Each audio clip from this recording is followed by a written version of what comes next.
Assalamualaikum warahmatullahi wabarakatuh. Kami dari kelompok 3, dalam hal ini kelompok dengan kelas Burilda Murniatia Sayanggung dari mata kuliah Hukum Persaingan Usaha akan mempresentasikan hasil analisis kami pada putusan nomor 31 garing KPPU garing I garing 2019 dengan saya Akbar NPM 221201569. Dengan saya Ilham Aditya dengan NPM 2212011665. Nama saya adalah Parus Bakti dengan NPM 2212011747. Saya dari Satma Syafiq Latifari, NPM 2252011165. Saya Naomi Angelika, NPM 212011774. Baik, langsung saja. Yang pertama kami akan menjelaskan terkait dengan terlapor dan juga alasan kenapa terlapor dilaporkan. Terlapor pada kasus ini adalah Astra Honda Motor, di mana kalau kita mengulik juga terkait dengan identitas dari sang terlapor, dia merupakan salah satu perusahaan yang beralamat di Jalan Laksda Yosudarso, Sektor 1 Jakarta Utara 14350, Provinsi DKI Jakarta. Jadi PT Astra Honda Motor ini merupakan perusahaan patungan antara PT Astra International Tbk dan juga Honda Motor Company Ltd Jepang yang masing-masing itu memiliki saham sebesar 50%. Astra Honda Motor merupakan sebagai yang pertama agen tunggal pemegang merek ATPM sepeda motor Honda. Kemudian yang kedua adalah produsen dan distributor kendaraan roda 2 merek Honda di Indonesia. Dan selanjutnya adalah distributor resmi suku cadang termasuk dengan pelumas oli merek Astra Honda Motor Oil. Seperti yang informasi di atas bahwasanya AHM ini merupakan pemegang hak merek dan juga distributor tunggal sepeda motor.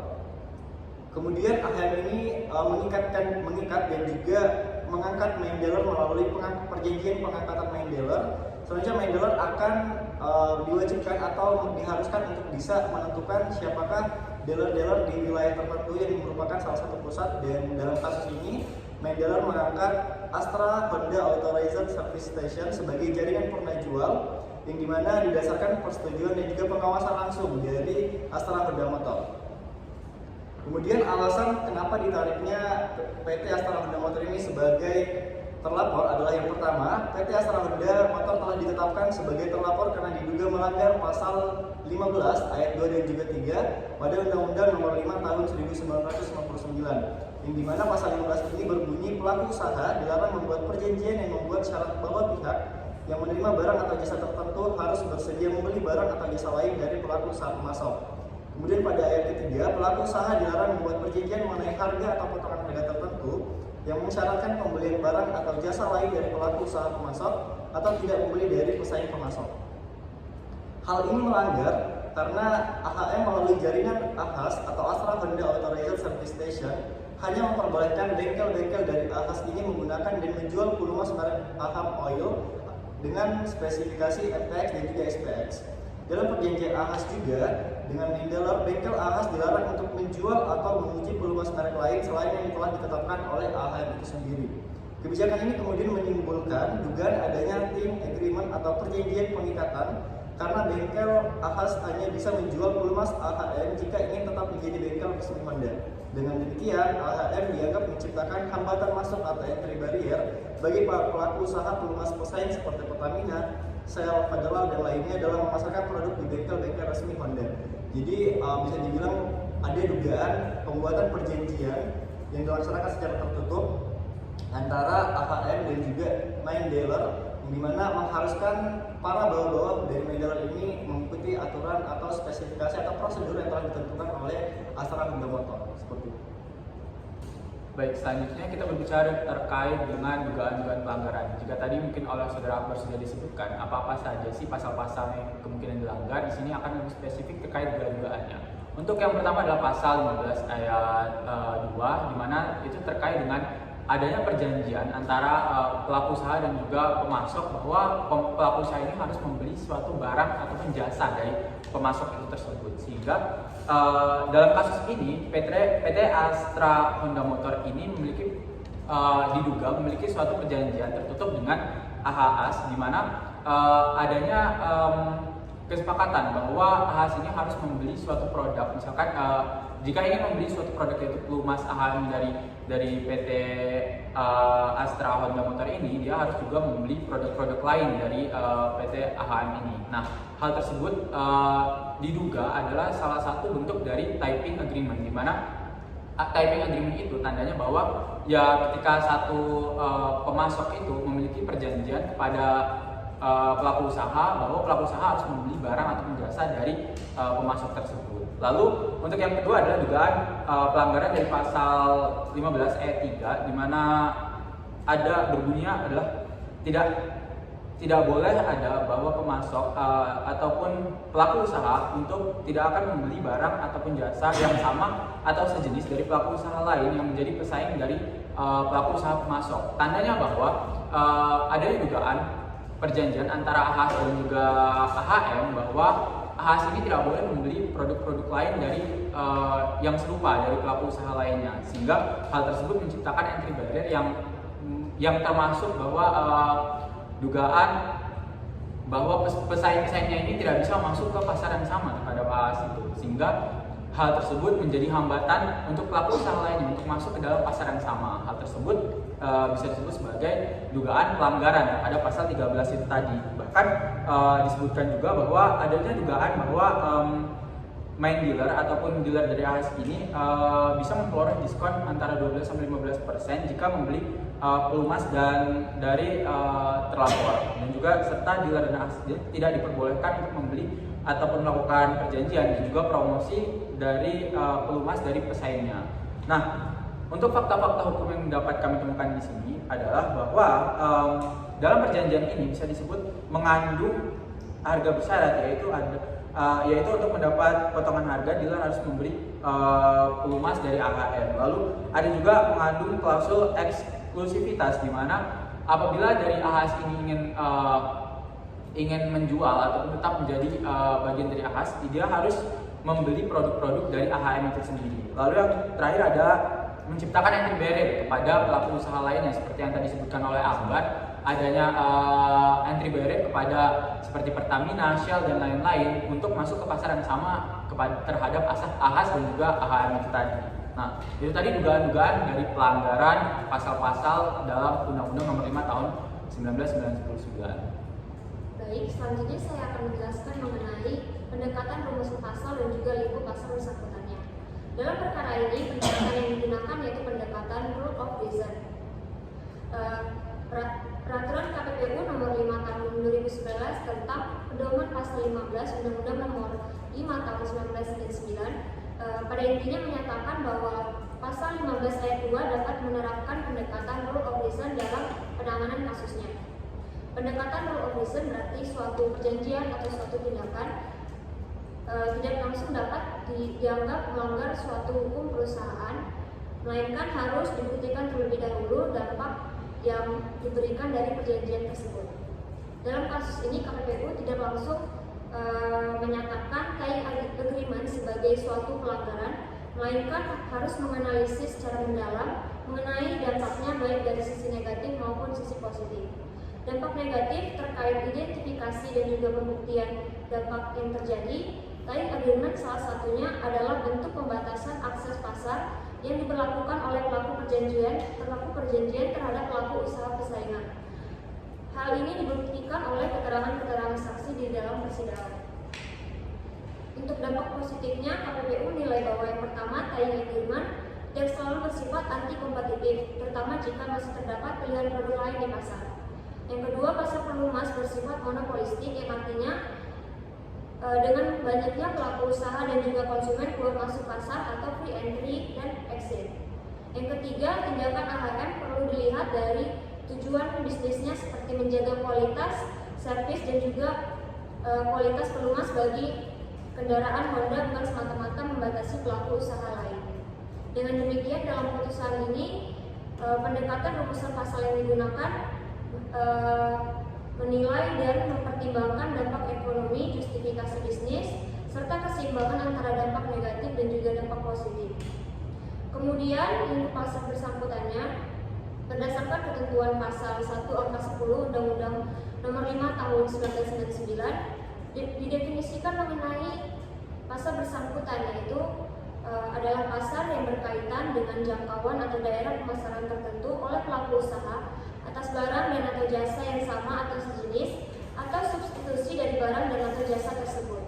Atas dasar ketentuan tersebut, maka dapat diketahui pasar bersangkutan memiliki dua aspek pasar, yaitu yang pertama ada pasar produk dan juga pasar geografis.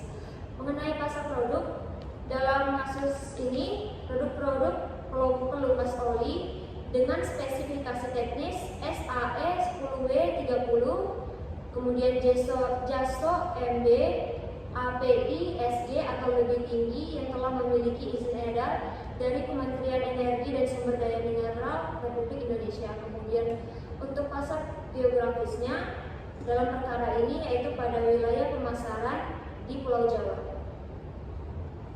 Baik, selanjutnya saya akan menjelaskan unsur-unsur pasal yang dinyatakan terbukti maupun tidak terbukti melanggar dari terlapor sebagai pertimbangan hukum Majelis Komisi 1. Baik, dalam perkara KPPU nomor 31/KPPU/1/2019, terlapor diduga melanggar pasal 15 ayat 2 dan ayat 3 Undang-Undang nomor 5 tahun 1999 tentang larangan praktik monopoli dan persaingan usaha tidak sehat. Jadi di sini saya akan membacakan terlebih dahulu pasal 15 ayat 2 yang berbunyi, pelaku usaha dilarang membuat perjanjian dengan pihak lain yang membuat persyaratan bahwa pihak lain yang menerima barang dan atau jasa tertentu harus bersedia membeli barang dan atau jasa lain dari pelaku usaha pemasok. Jadi di dalam pasal tersebut terdapat 6 unsur yang akan saya jelaskan masing-masing dari unsur tersebut. Unsur yang pertama itu ada unsur pelaku usaha. Terlapor di sini merupakan pelaku usaha yaitu PT Astra Honda Motor yang merupakan badan hukum dan memiliki usaha di wilayah Indonesia. Jadi dalam unsur pertama ini terpenuhi, dan unsur yang kedua itu adalah unsur perjanjian. Di sini terlapor memiliki hubungan kontraktual dengan main dealer, yang dimana main dealer ini bukan dealer atau bukan ahas. Nah, perjanjian meliputi perjanjian motor dan produk turunan seperti pelumas HM Oil dan Strategic Tools. Jadi unsur yang kedua ini juga terpenuhi. Dan unsur yang ketiga itu ada pihak lain dan pihak yang menerima. Siapa sih pihak lain? Di sini pihak lain itu adalah main dealer, dan pihak yang menerima adalah dealer atau ahas itu sendiri. Jadi unsur yang ketiga ini juga terpenuhi. Dan selanjutnya unsur yang keempat itu ada unsur barang dan jasa tertentu. Nah, barang dan jasa barang tertentu di dalam kasus ini adalah strategic tools yang diwajibkan dimiliki ahas untuk layanan purna jual. Dan di sini juga unsurnya terpenuhi. Dan yang kelima itu ada unsur barang dan jasa lain. Di dalam kasus ini, barang yang lain yang dimaksud adalah pelumas HM Oil dengan spesifikasi SAE 10W-30, JASO MB, dan APSG atau lebih tinggi. Dan unsur yang kelima ini juga terpenuhi. Dan unsur selanjutnya yang keenam adalah unsur persyaratan untuk membeli barang. Nah, di dalam kasus ini kebijakan terlapor melalui main dealer mensyaratkan dealer atau ahas membeli pelumas AHM sebagai bagian dari layanan servis Honda. Jadi unsur yang keenam ini juga terpenuhi. Nah, menurut pertimbangan hakim untuk pasal 15 ayat 2 ini itu menggunakan pendekatan rule of reason seperti yang sudah dijelaskan oleh teman saya tadi, Naomi, bahwa perbuatan terlapor tersebut memang memenuhi syarat formil dari pasal 15 ayat 2. Namun perlu dicatat bahwa perbuatan terlapor ini malah memberikan dampak positif, bukan dampak negatif bagi konsumen seperti kualitas layanan, keaslian suku cabang, dan keselamatan, sehingga perbuatan dapat dibenarkan dan tidak dinyatakan melanggar. Nah, selanjutnya saya akan menjelaskan pasal 15 ayat 3 yang diduga. Jadi dalam pasal 15 ayat 3 berbunyi, pelaku usaha dilarang membuat perjanjian mengenai harga atau potongan harga tertentu atas barang atau jasa yang membuat persyaratan bahwa pelaku usaha yang menerima barang atau jasa dari pelaku usaha pemasok A. harus bersedia membeli barang atau jasa lain, atau B. tidak akan membeli dari pesaing. Nah, di dalam pasal tersebut terdapat 3 unsur. Unsur yang pertama tadi unsur pelaku usaha yang sudah saya jelaskan tadi di pasal sebelumnya itu terpenuhi, dan unsur yang kedua itu adalah unsur perjanjian pemotongan harga.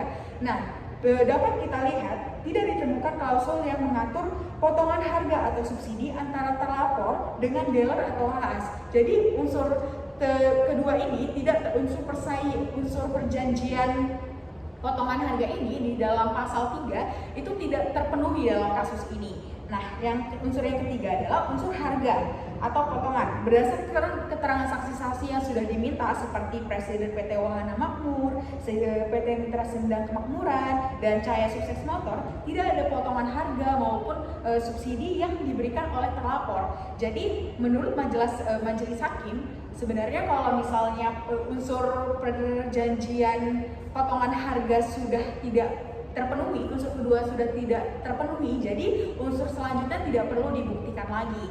Jadi majelis hakim menyimpulkan bahwa untuk pasal 15 ayat 2 dapat diperiksa dengan rule of reason, bukan murni per se ilegal karena perjanjian trial agreement ini berdampak positif. Walaupun unsur formil terpenuhi, tidak terdapat dampak negatif terhadap pesaing, sehingga majelis memutuskan bahwa terlapor tidak melanggar pasal 15 ayat 2 dan 3 Undang-Undang Nomor 5 Tahun 1999. Mungkin itu saja penjelasan singkat dari saya berdasarkan unsur-unsur pasal yang saya analisis. Sekian. Oke, baik. Selanjutnya adalah saya akan menjelaskan siapakah terlapor yang dinyatakan terbukti melanggar dan juga penjelasan singkat mengenai pertimbangan hukum serta sanksi hukumannya.